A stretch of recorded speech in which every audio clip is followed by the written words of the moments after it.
Hi there, and welcome to the Skylight Books author reading series. If you'd like to learn more about us and our many upcoming author events, please visit skylightbooks.com, where you can browse our inventory, buy books, and join our Friends with Benefits Club. You can also follow us on Twitter, Tumblr, and Facebook. To speak to a real live bookseller like me, please call 323-660-1175. Thanks for your support, and enjoy. Bunny has already earned some wonderful praise. Michael Schaub writes in the LA Times, Awad does so many things right in Bunny. Bunny functions perfectly as both a dark academic satire and a creepy horror novel, and Awad threads them both seamlessly. She can make the reader laugh out loud in one paragraph and cringe with fear in the next. Laura Vandenberg writes, Bunny is a stunner. And Kirkus Starred Reviews calls it a viciously funny bloodbath, which I think is one of my favorite two combinations. Mona Awad is the author of 13 Ways of Looking at a Fat Girl, which was awarded the Amazon First Novel Prize, the Colorado Book Award, and was shortlisted for Giller Prize in Canada. Her writing has appeared in McSweeney's, Time, Electric Literature, Vice, and elsewhere. She earned an MFA in fiction from Brown University and a PhD in creative writing and English literature from the University of Denver. She currently lives in Boston. Also joining us this evening is Anna Joy Springer. She's a cross-genre writer who investigates the weird intersections of sacredness, perversity, and inner being. She's the author of The Vicious Red Relic, which we have for sale back at the front counter. The Vicious Red Relic, Love. And The Birdwisher, a murder mystery for very old young adults. Her work appears in zines, journals, anthologies, and recordings. An associate professor of literature at UC San Diego, she teaches experimental writing, feminist literature, and graphic texts with an emphasis on confrontation and contemplation.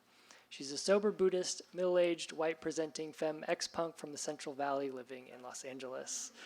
We're thrilled to have them with us this evening. Please join me in welcoming Mona Awad and Anna Joy Springer.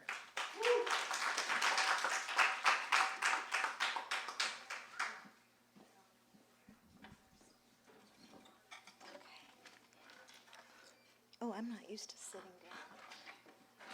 Okay. Let's see. Maybe I'll do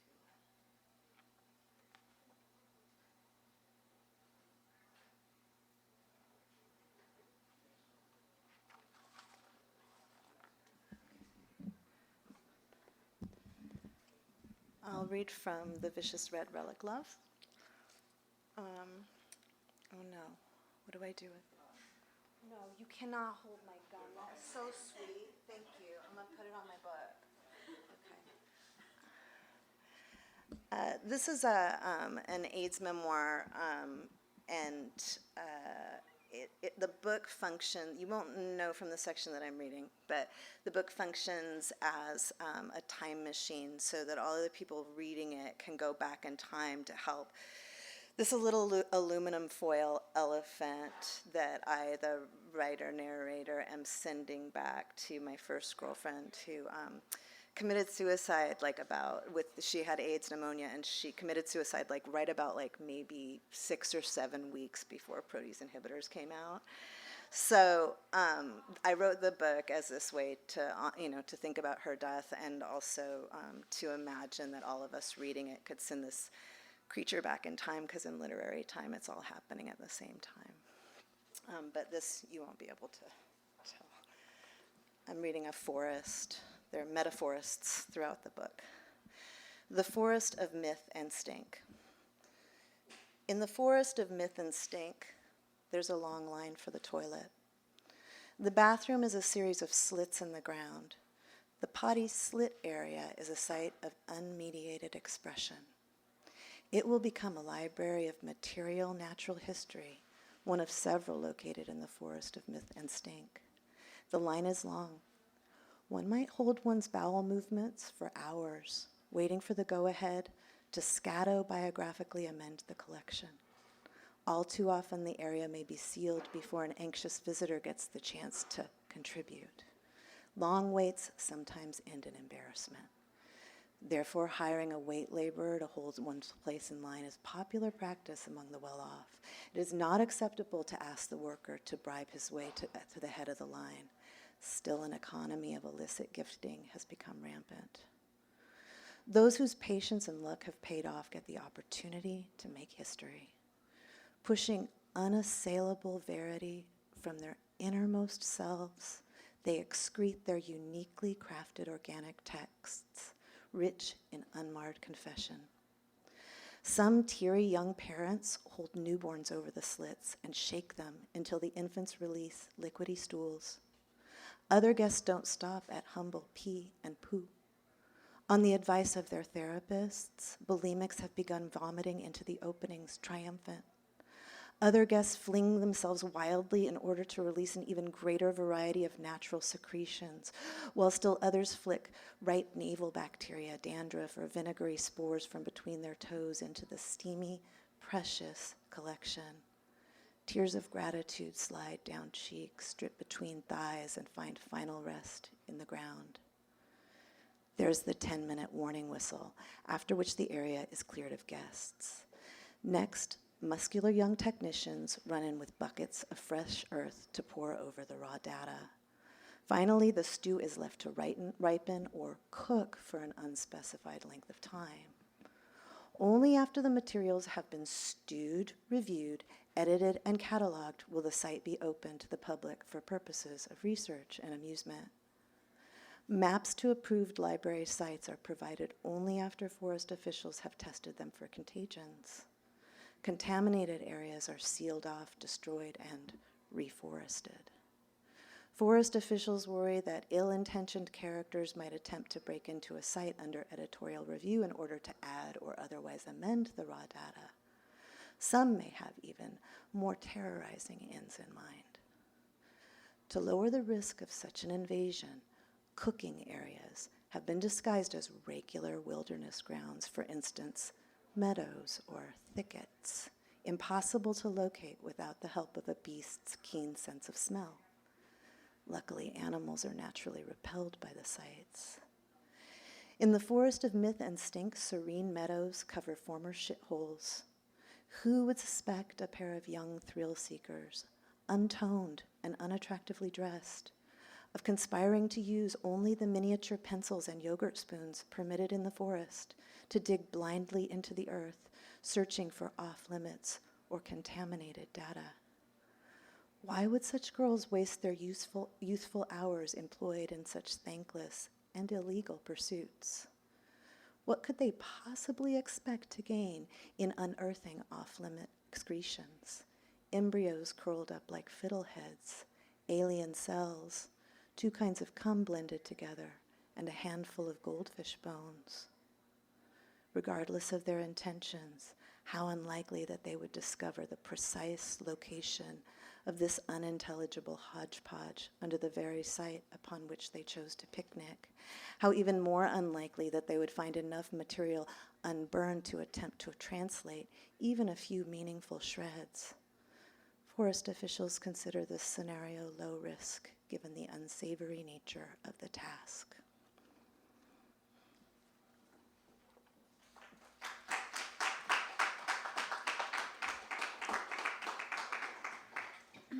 Thanks, everyone, for coming. Thanks, Anna Joy. I'm so glad to be able to read with you. I love your work.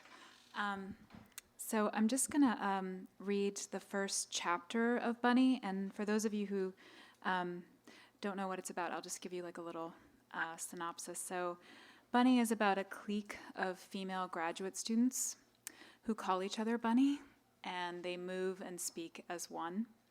And the story is told from this outsider student. Her name is Samantha. And Samantha hates the bunnies, but she's also fascinated by them, and she wants to be included. And she ends up kind of getting sucked into their clique, into their cult. And it turns out that these women are doing something off campus, these ritualistic things off campus that are a little violent and magical, and actual rabbits are involved. So I don't want to spoil it by saying anything further, but I'll just read the first chapter. And it starts at the beginning of their second year together, so they're in an MFA program. And Samantha has spent a summer away from the bunnies, and she's seeing them for the first time, and she knows she has a year ahead with these girls, and she's kind of dreading it. Okay. We call them bunnies because that is what they call each other. Seriously, bunny. Example. Hi, bunny. Hi, bunny. What did you do last night, bunny? I hung out with you, bunny. Remember, bunny? That's right, bunny. You hung out with me, and it was the best time I ever had. Bunny, I love you. I love you, bunny. And then they hug each other so hard I think their chests are going to implode. I would even secretly hope for it from where I sat, stood, leaned in the opposite corner of the lecture hall, department lounge, auditorium, bearing witness to 4 grown women, my academic peers, cooingly strangle each other hello, or goodbye, or just because you're so amazing, bunny. How fiercely they gripped each other's pink and white bodies, forming a hot little circle of such rib-crushing love and understanding it took my breath away. And then the nuzzling of ski-jump noses, peach-fuzzy cheeks, temples pressed against temples in a way that made me think of the labial rubbing of the bonobo or the telepathy of beautiful, murderous children in horror films. All 8 of their eyes shut tight as if this collective asphyxiation were a kind of religious bliss. All 4 of their glossy mouths making squealing sounds of monstrous love that hurt my face. I love you, bunny. I quietly prayed for the hug implosion all year last year, that their ardent squeezing might cause the flesh to ooze from the sleeves, neck holes, and A-line hems of their cupcake dresses like so much inane frosting, that they would get tangled in each other's Game of Thrones hair, choked by the ornate braids they were forever braiding into each other's heart-shaped little heads, that they would choke on each other's blandly grassy perfume. Never happened. Not once. They always came apart from these embraces intact and unwounded, despite the ill will that poured forth from my staring eyes like so much comic book villain venom. Smiling at one another, swinging clasped hands, skins aglow with affection and belonging as though they'd just been hydrated by the purest of mountain streams. Bunny, I love you. Completely immune to the disdain of their fellow graduate student, me, Samantha Heather Mackey, who is not a bunny, who will never be a bunny. I pour myself and Ava more free champagne in the far corner of the tented green, where I lean against a white Doric pillar bedecked with billowing tulle. September, Warren University. The Narrative Arts Department's annual Welcome Back Demi-Tasse because this school is too Ivy and New England to call a party a party.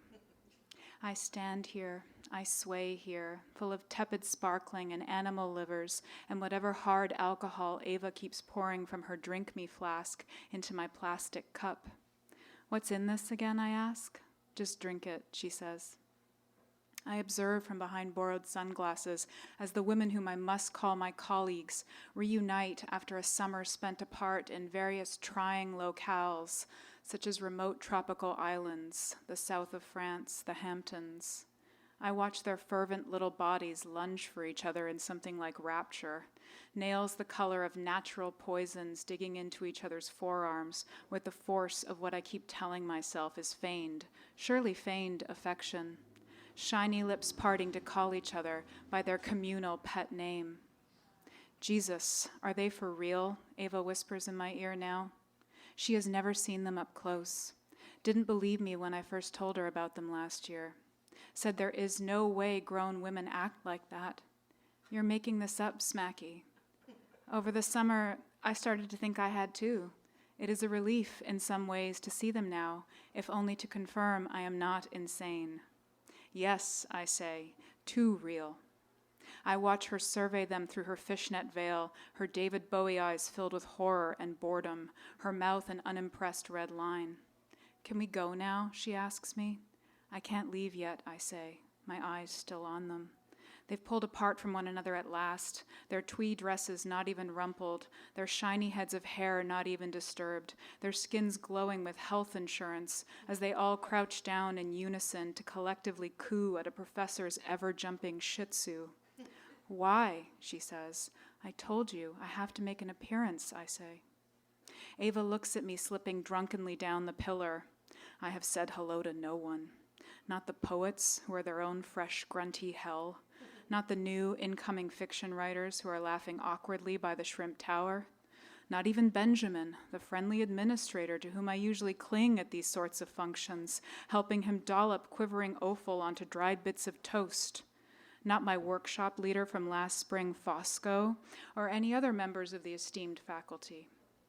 And how was your summer, Sarah? And how's the thesis coming, Sasha? Asked with polite indifference, getting my name wrong always. Whatever response I offer, an earnest confession of my own imminent failure, a bald-faced lie that sets my face aflame, will elicit the same knowing nod, the same world-weary smile, a delivery of platitudes about the process being elusive, the work being a difficult mistress. Trust, Sasha. Patience, Sarah. Sometimes you have to walk away, Serena. Sometimes, Stephanie, you have to seize the bull by the horns.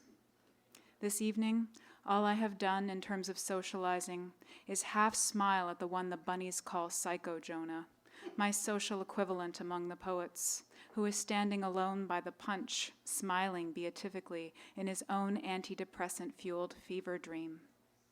Ava sighs and lights a cigarette with one of the many tea lights that dot our table. She looks back at the Bunnies, who are now stroking each other's arms with their small, small hands. I miss you, Bunny, they say to each other in their fake little girl voices, even though they are standing right fucking next to each other, and I can taste the hate in their hearts like iron on my tongue. I miss you, Bunny. This summer was so hard without you. I barely wrote a word. I was so sad. Let's never ever part again, please. Ava laughs out loud at this, actually laughs, throws her feathery head back, doesn't bother to cover her mouth with her gloved hand. It's a delicious, raucous sound, ringing in the air like the evening's missing music. Shh, I hiss at her, but it's already done. The laughter causes the one I call the Duchess to turn her head of long silver fairy witch locks in our direction. She looks at us, first at Ava, then at me, then at Ava again. She is surprised, perhaps, to see that for once I'm not alone, that I have a friend. Ava meets her look with wide open eyes the way I do in my dream stares. Ava's gaze is formidable and European. She continues to smoke and sip my champagne without breaking eye contact. The Duchess, in turning toward us, causes a ripple effect of turning among the other bunnies. First Cupcake looks over, then Creepy Doll with her tiger eyes, then Vignette with her lovely Victorian skull face, her stoner mouth wide open. They each look at Ava, then at me in turn, scanning down from our heads to our feet, their eyes taking us in like little mouths sipping strange drinks. As they do, their noses twitch, their 8 eyes do not blink, but stare and stare. Then they look back at the Duchess and lean into each other, their lip-glossed mouths forming whispery words. Ava squeezes my arm hard. The Duchess turns and arches an eyebrow at us. She raises a hand up. Is there an invisible gun in it? No. It's an empty, open hand, with which she then waves, at me, with something like a smile on her face. Hi, her mouth says. My hand shoots up of its own accord before I can even stop myself. I'm waving and waving and waving. Hi, I'm saying with my mouth, even though no sound comes out. Then the rest of the bunnies hold up a hand and wave too. We're all waving at one another from across the great shores of the tented green. Except Ava. She continues to smoke and stare at them like they're a 4-headed beast. When at last I lower my hand, I turn to her. She's looking at me like I'm something worse than a stranger. Thank you. Yeah. So we can take any questions that you have if you'd like. That was amazing. Oh, I'm thank such you. a fan. I'm such a fan. Thank you so much for having me read Oh, with yeah, you. of course. Yeah, it was I'm a pleasure. very excited about this book. I loved your last one. Oh, thank you. Yeah. Other fans here? Yeah. Yeah, yeah. That's awesome. Well, I mean, Is it a true story? I'm sorry. no, it's fiction. Absolutely, there's a lot of fairy tale and horror, and you'll see there are some monstrous creations in this book that are literally monstrous and slightly bunnyish.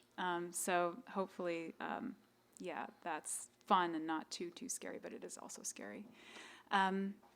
I would say that, there are some dynamics that I think I observed in my MFA that I was interested in exploring in fiction.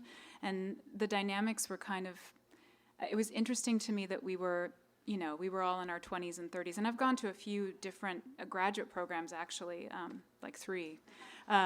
So I've observed some things in the course of going to these programs and also just, visiting campuses and stuff, that the social dynamics, it's kind of like we're still in high school in a lot of ways, even though we're adults, and cliques form inevitably, and there are class differences that come up and other kinds of differences that come up, and there are, of course, outsiders always, they're just people who don't feel like they belong in those places, and they're very insular, and we're all kind of speaking the same language, and we're forced to be intimate with each other very quickly, because we're sharing work with each other, so we're vulnerable, and we're asked to be imaginative, we're activating our imaginations, and we're vulnerable, and it's in this insular, secluded space. I think a lot can go wrong. So, to me, that just seemed ripe with the possibilities of horror and magic, too. And so that's why kind of both threads are in the book, magic and horror, yeah. Yeah. Yeah. I also went to the same MFA program. So both of you think, or what can you recommend about MFA programs? And why should a young writer even bother with an MFA program? Right. You should answer that first, Angela. I think old writers should go to MFA programs. Yeah. I think, like, especially programs that are fully funded. Once someone has enough time under their belt, not having that kind of time and resource, it seems like a magic miracle, because it is, if you can get it. There's programs to pay for too, and there are reasons to do that. I wouldn't necessarily go into debt like I'd go into for a house for it, unless it was my biggest dream in the whole wide world, and then fuck it. Right. So I wish that more people over 60 were going into grad school. They have some stuff to write about. They've probably read some things. So if I were like seducing a population, that's where I'd go. But I mean, I have lots of things to say. I've been directing the program at UCSD since I helped start it about 12 years ago. I've been directing it for about the last 8 years. And I'm done in 9 days with that. I can talk more to people individually about our program if you're interested. Yeah. I'll go ahead, yeah. I went to Brown, did the MFA program there, and I also did a master's at the University of Edinburgh in English, and I studied Fear in the Fairy Tale, and that was really, really useful in working on this book. Yeah. Right. Yeah, I mean, I wouldn't have been able to write my first book without going to Brown and doing that MFA. It was incredible. It was a gift, you get 2 years of funded time to just work on a project. But I agree with Anna Joy that it's good to go when you have a bit more life experience. Just because I knew what I wanted to write about, I knew what I wanted to focus on. I already had half my book in my back pocket, and I came there with the full intent of just focusing on it and finishing it, so that when I came out, I'd have it done. I don't know if I would have been able to do that in my 20s, but I mean, I think it's different for every writer. Some writers, come into their own voice much faster, but for me, it was the perfect time to go. I had my voice, and I had a sense of my voice, and I had a project, and I'd had some life experience that told me I wanted the time to be able to work away from the world. Yeah. How did your research in the fairy tales figure into this book in particular? That's a good question. There's a few different threads going on, like in the book. So there's a few different variants. I focused a lot on Beauty and the Beast, just because in Beauty and the Beast, there's so many different things going on in the embodiment of the beast. He embodies a lot of anxiety, but he also embodies a lot of desire, and those things are conflicting, and he becomes really interesting. So the book is about fear and desire in a lot of ways, and how that manifests between women and social dynamics between women, but also kind of more romantic iterations that happen, like both between women and then between men and women as well.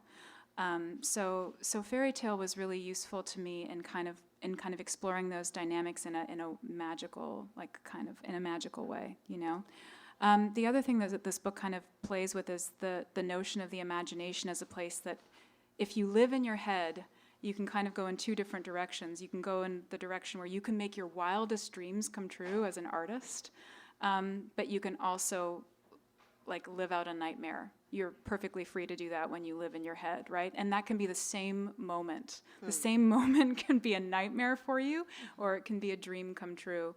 And fairy tale is really interesting to me in that you kind of move through both outcomes, usually within the course of a fairy tale. So fairy tale was useful for Bunny because of that connection with the imagination. Yeah.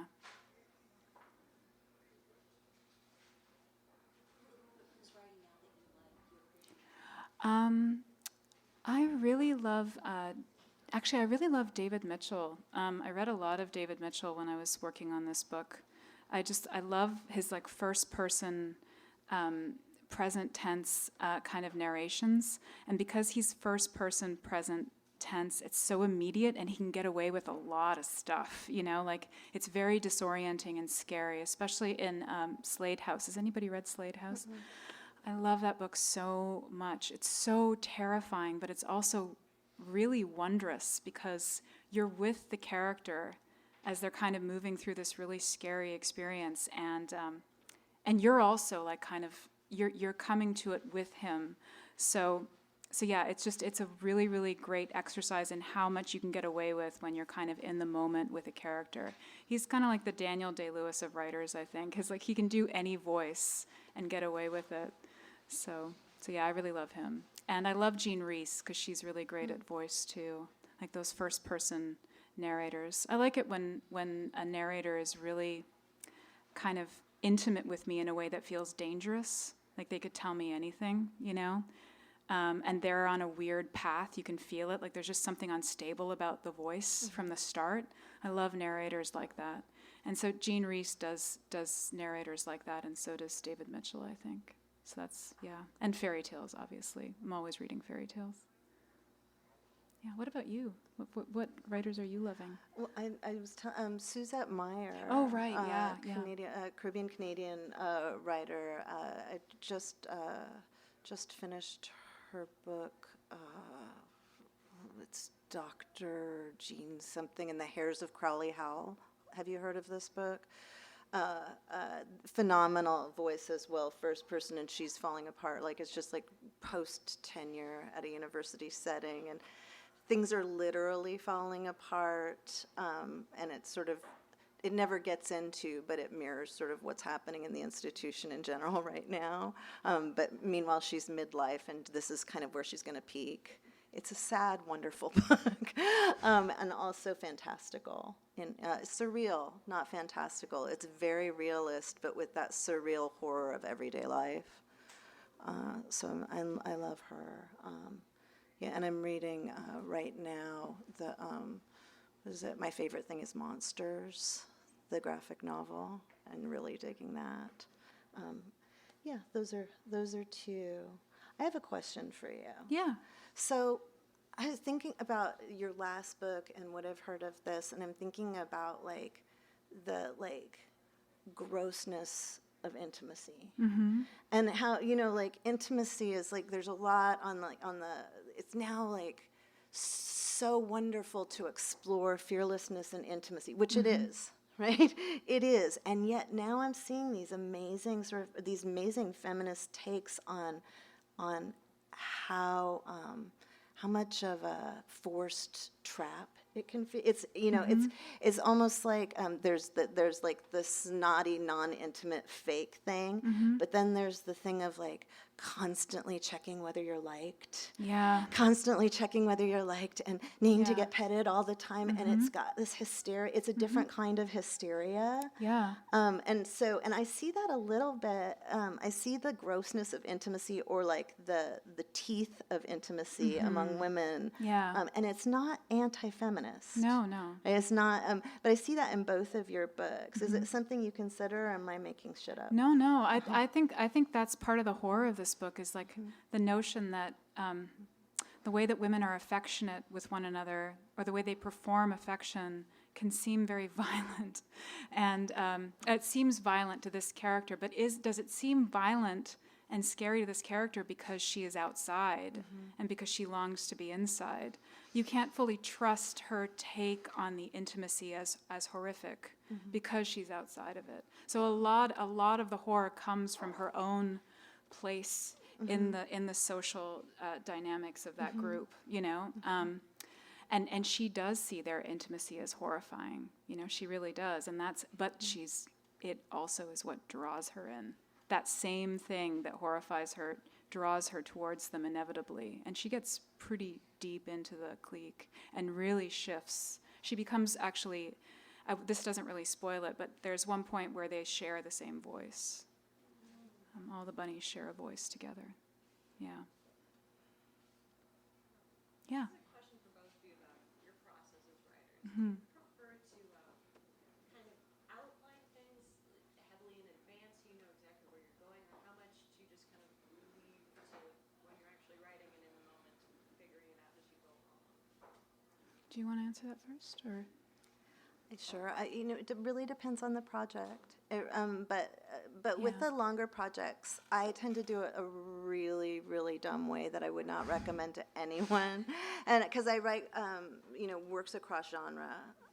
Sometimes I'll write in one genre for a thing, but I tend to, and with pictures and, all sorts of, multimedia on the page kind of stuff. And then I have to figure out what's unifying all these bits.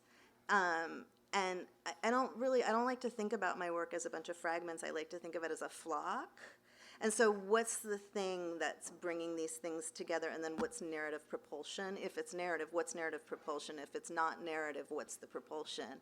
And so then I have to kind of reverse outline it and see what I've done that doesn't have so many words around it. And I usually will reverse outline like a book-length project 2 or 3 times in order to see what's missing and what to fill in. Right now, the other thing that I'm working on is just a painted project, so it just takes forever, and that's what I do, is I sit there in front of it forever. Yeah.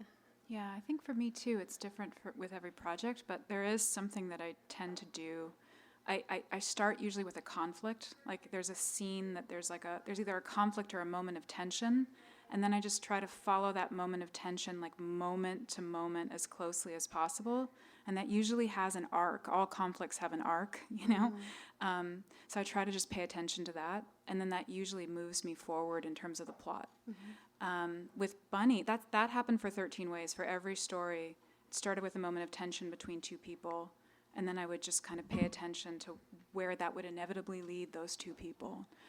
Mm-hmm. With Bunny, I knew the end. And the minute I knew the end, I felt like I had it, you know? And then I just had to kind of write towards the ending. So that was kind of great. Mm. But I didn't know anything else. All I knew was the end. So all the scenes kind of came as a result of knowing the end and knowing the start. I knew the start would be this girl staring at these other girls being like, oh my God, I hate you. But I'm inevitably going to become, sucked into this kind of thing. Yeah. Yeah.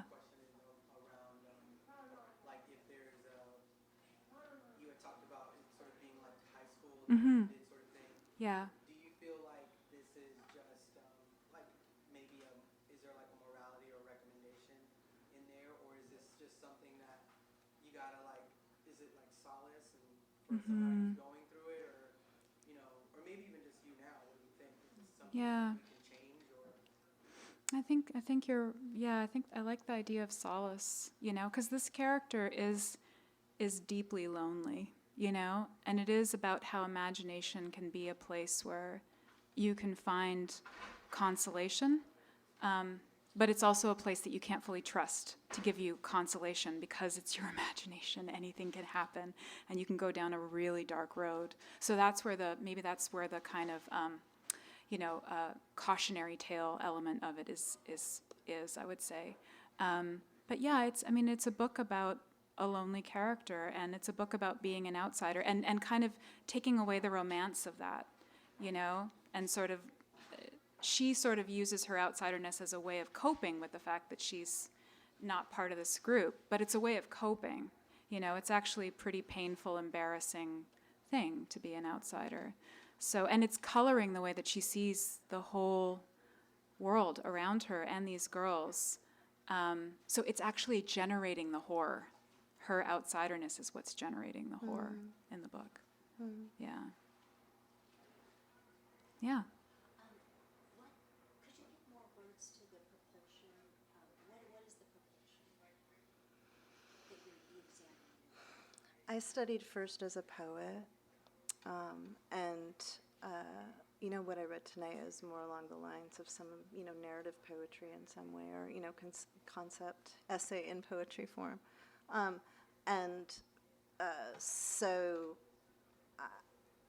it is,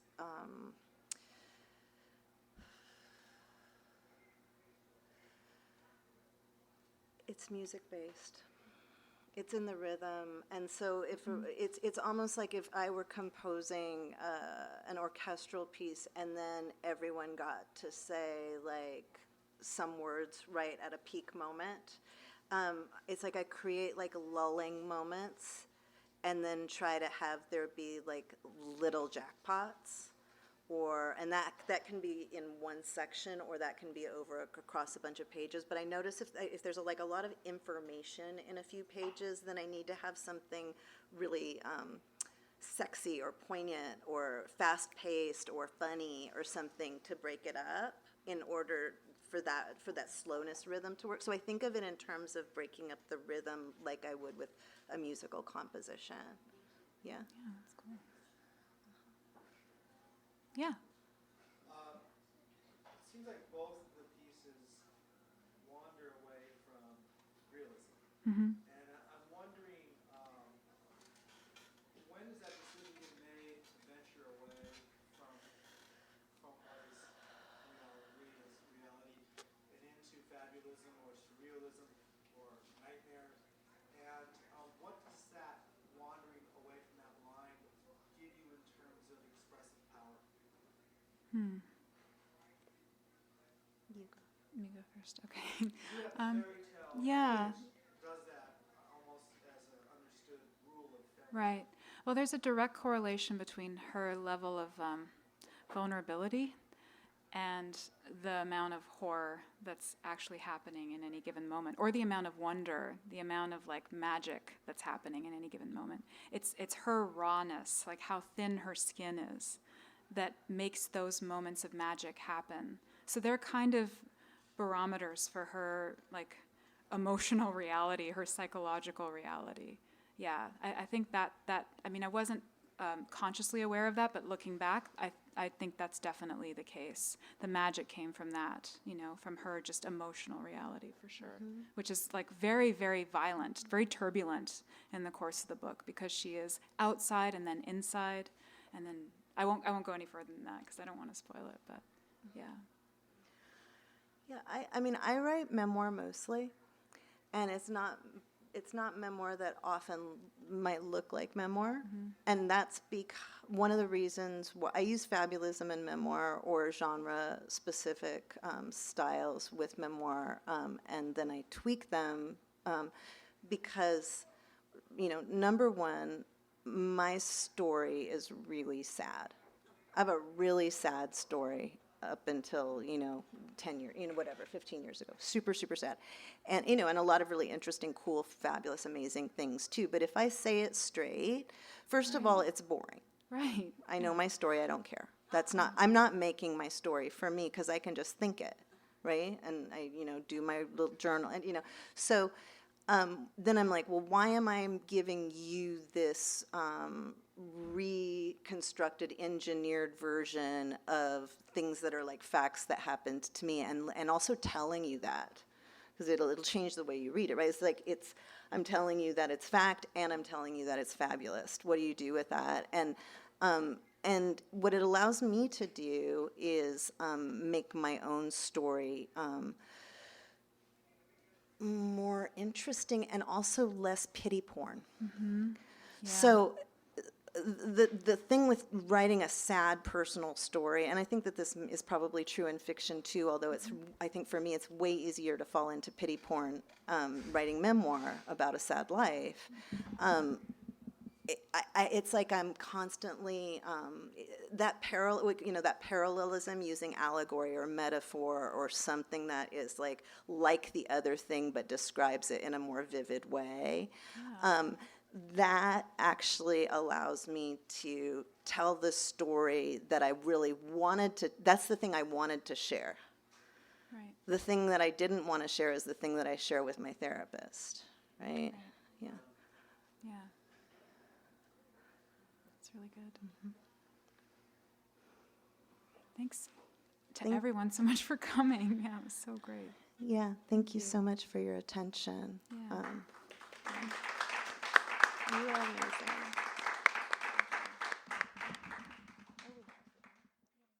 You've been listening to the Skylight Books author reading series.